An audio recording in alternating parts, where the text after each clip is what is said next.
नमस्कार दोस्तों, चलिए जानते हैं उत्तर प्रदेश की हर जिला हर क्षेत्र की फटाफट 50 बड़ी खबरों को सिर्फ 10 मिनटों में। लेकिन उससे पहले आप वीडियो कहां से देख रहे हैं कमेंट में जरूर बताएं।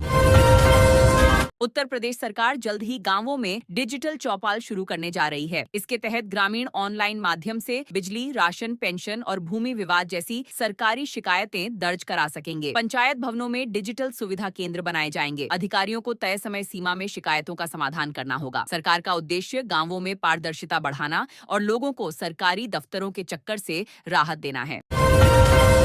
बुंदेलखंड क्षेत्र में देश का पहला सोलर कृषि कॉरिडोर विकसित करने की तैयारी शुरू हो गई है। इस परियोजना के तहत खेतों के आसपास सौर ऊर्जा संयंत्र लगाए जाएंगे, जिससे किसानों को सस्ती बिजली मिलेगी। सरकार का दावा है कि इससे सिंचाई लागत घटेगी और हरित ऊर्जा को बढ़ावा मिलेगा। परियोजना से रोजगार के नए अवसर भी पैदा होंगे और क्षेत्रीय विकास को गति मिलेगी। लखनऊ नगर निगम अब शहर में AI कैमरों की मदद से कूड़ा फैलाने वालों पर कार्रवाई करेगा। प्रमुख बाजारों, सड़कों और सार्वजनिक स्थानों पर स्मार्ट कैमरे लगाए जाएंगे, जो गंदगी फैलाने वालों की पहचान करेंगे। नियम तोड़ने वालों पर ऑनलाइन चालान जारी होगा। इस पहल का उद्देश्य शहर को स्वच्छ बनाना और नागरिकों में सफाई के प्रति जिम्मेदारी की भावना विकसित करना है।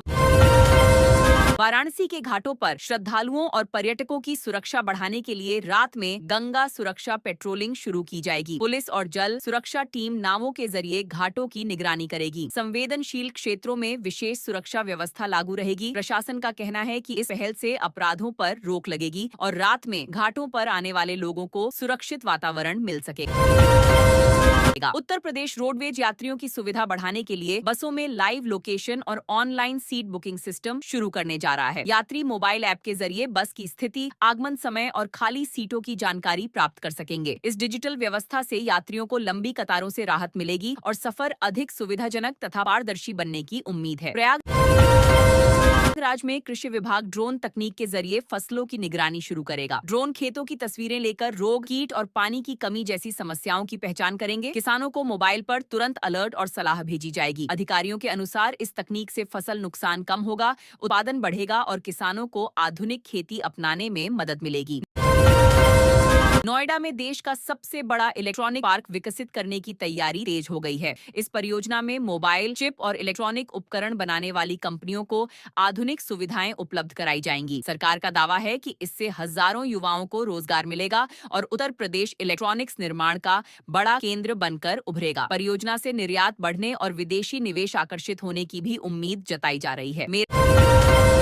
मेरठ में खिलाड़ियों को आधुनिक प्रशिक्षण देने के लिए अंतर्राष्ट्रीय स्तर का स्पोर्ट्स साइंस सेंटर बनाया जाएगा। यहाँ fitness test, injury recovery, nutrition और हाईटेक ट्रेनिंग की सुविधाएं उपलब्ध होंगी। सरकार का कहना है कि इससे प्रदेश के खिलाड़ियों को राष्ट्रीय और अंतर्राष्ट्रीय प्रतियोगिताओं की बेहतर तैयारी में मदद मिलेगी। सेंटर में खेल विशेषज्ञों और वैज्ञानिक तकनीकों का भी उपयोग किया जाएगा। उत्तर प्रदेश सरकार एक जिला एक स्पोर्ट योजना लागू करने की तैयारी में जुटी है। इस पहल के तहत हर जिले की पारंपरिक और लोकप्रिय खेल प्रतिभा को विशेष पहचान और प्रशिक्षण दिया जाएगा। खिलाड़ियों को आधुनिक सुविधाएं, कोचिंग और प्रतियोगिताओं में भाग लेने के अवसर मिलेंगे। सरकार का उद्देश्य ग्रामीण क्षेत्रों से नए खिलाड़ी तैयार करना और प्रदेश को खेल क्षेत्र में नई पहचान दिलाना है। अयोध्या में सरयू नदी पर इलेक्ट्रिक बोट सेवा शुरू करने की योजना को तेजी से आगे बढ़ाया जा रहा है। पर्यावरण अनुकूल इन बोटों के जरिए श्रद्धालु और पर्यटक घाटों का भ्रमण कर सकेंगे। प्रशासन का कहना है कि इससे प्रदूषण कम होगा और पर्यटन को नया आकर्षण मिलेगा। आधुनिक सुरक्षा सुविधाओं से लैस बोट सेवा धार्मिक पर्यटन को बढ़ावा देने में अहम भूमिका निभाएगी। कानपुर में गंगा किनारे नया रिवर फ्रंट पर्यटन कॉरिडोर विकसित करने की तैयारी शुरू हो गई है। परियोजना के तहत वॉकिंग ट्रैक, पार्क, लाइटिंग और सांस्कृतिक गतिविधियों की सुविधाएं विकसित की जाएंगी। प्रशासन का कहना है कि इससे शहर में पर्यटन को बढ़ावा मिलेगा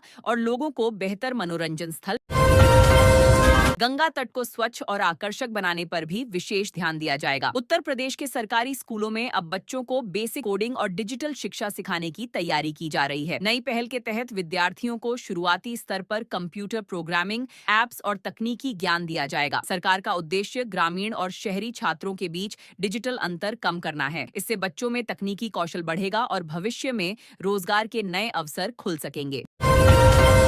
गोरखपुर में महिलाओं की सुविधा और सुरक्षा को ध्यान में रखते हुए विशेष पिंक बस डिपो बनाने की तैयारी चल रही है। इस डिपो में महिला यात्रियों और महिला कर्मचारियों के लिए अलग सुविधाएं उपलब्ध होंगी। यहाँ सुरक्षा व्यवस्था, विश्राम कक्ष और आधुनिक यात्री सेवाएं विकसित की जाएंगी। सरकार का कहना है कि इस पहल से महिलाओं को सार्वजनिक परिवहन में सुरक्षित और सुविधाजनक माहौल मिल सकेगा। सहारनपुर की प्रसिद्ध लकड़ी कला को अंतर्राष्ट्रीय बाजार में नई पहचान दिलाने के लिए सरकार विशेष अभियान शुरू करने जा रही है। कारीगरों को आधुनिक डिजाइन, ऑनलाइन मार्केटिंग और निर्यात संबंधी प्रशिक्षण दिया जाएगा। हस्तशिल्प उत्पादों की ब्रांडिंग पर भी जोर रहेगा।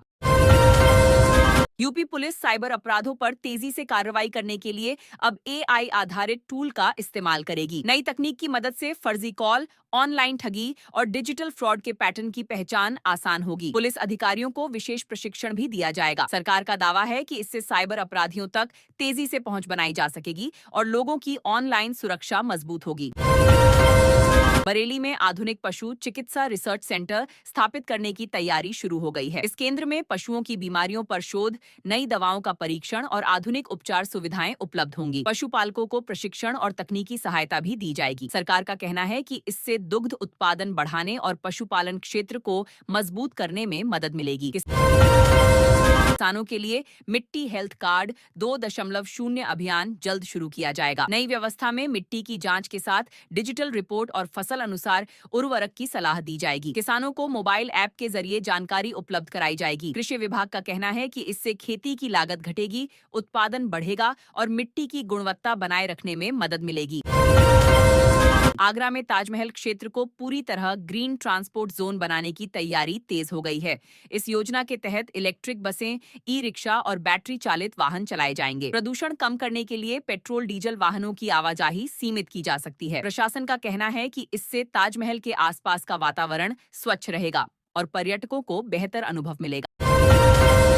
अलीगढ़ के प्रसिद्ध ताला उद्योग को आधुनिक तकनीक से जोड़ने की तैयारी शुरू हो गई है। छोटे उद्योगों को स्मार्ट लॉक, डिजिटल सुरक्षा सिस्टम और आधुनिक मशीनों की सुविधा उपलब्ध कराई जाएगी। कारीगरों को तकनीकी प्रशिक्षण भी दिया जाएगा। सरकार का कहना है कि इससे स्थानीय उद्योग की प्रतिस्पर्धा बढ़ेगी, उत्पादन में सुधार होगा और निर्यात के नए अवसर खुल सकेंगे।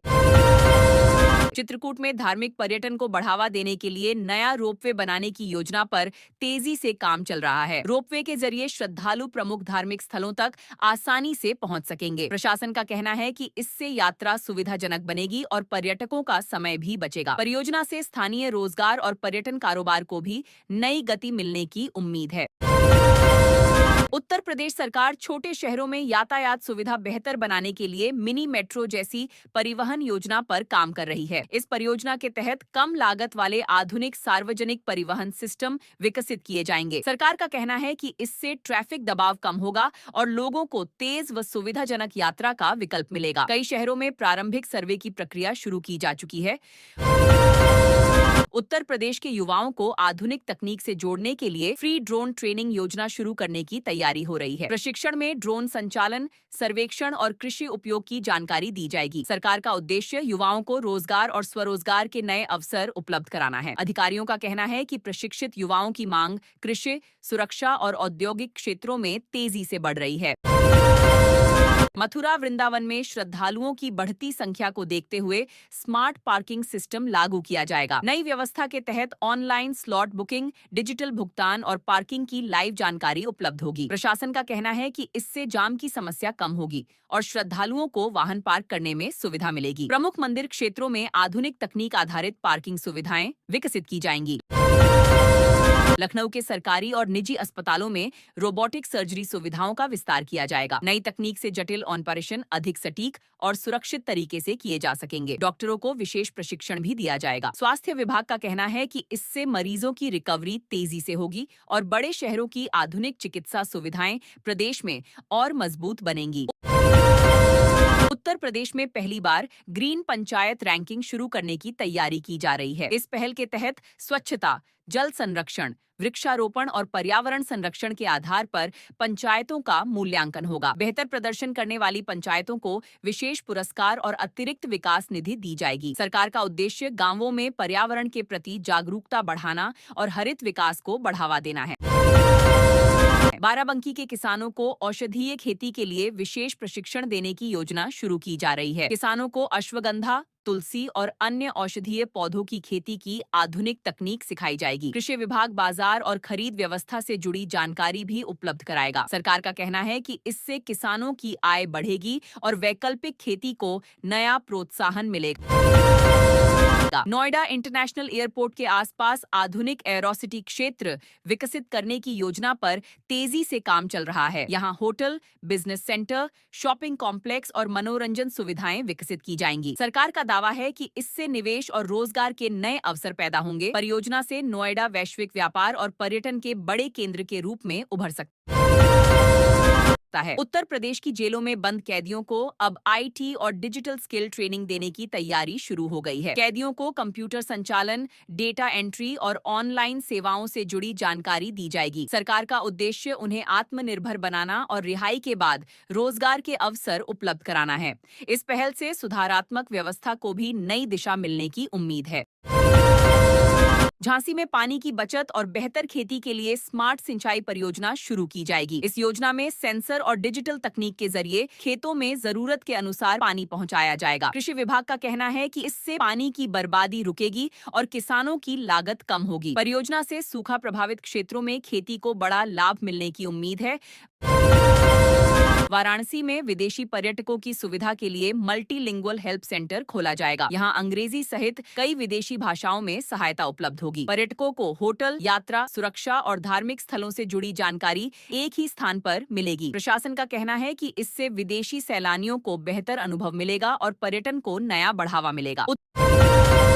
उत्तर प्रदेश में सड़क हादसे कम करने के लिए ब्लैक स्पॉट क्षेत्रों पर एआई आधारित सेंसर लगाए जाएंगे। ये स्मार्ट सेंसर तेज रफ्तार, गलत दिशा और दुर्घटना की आशंका जैसी गतिविधियों की निगरानी करेंगे। ट्रैफिक विभाग को तुरंत अलर्ट भी भेजा जाएगा। सरकार का कहना है कि इस तकनीक से दुर्घटनाओं में कमी आएगी और सड़क सुरक्षा व्यवस्था अधिक प्रभावी बनेगी।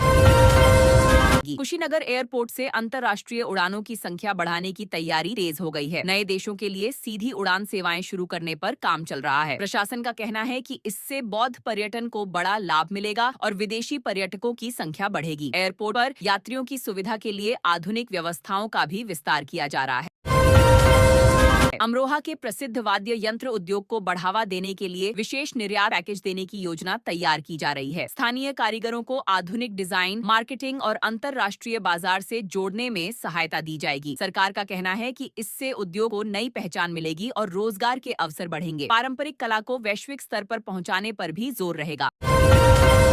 अयोध्या में श्रद्धालुओं की सुविधा के लिए 24 घंटे ई बस सेवा शुरू करने की तैयारी की जा रही है। ये इलेक्ट्रिक बसें प्रमुख मंदिरों, घाटों और रेलवे स्टेशन को जोड़ेंगी। प्रशासन का कहना है कि इससे ट्रैफिक दबाव कम होगा और यात्रियों को सजीव सुरक्षित परिवहन सुविधा मिलेगी। पर्यावरण संरक्षण को ध्यान में रखते हुए पूरी व्यवस्था को ग्रीन ट्रांसपोर्ट मॉडल के रूप में विकसित किया जाएगा।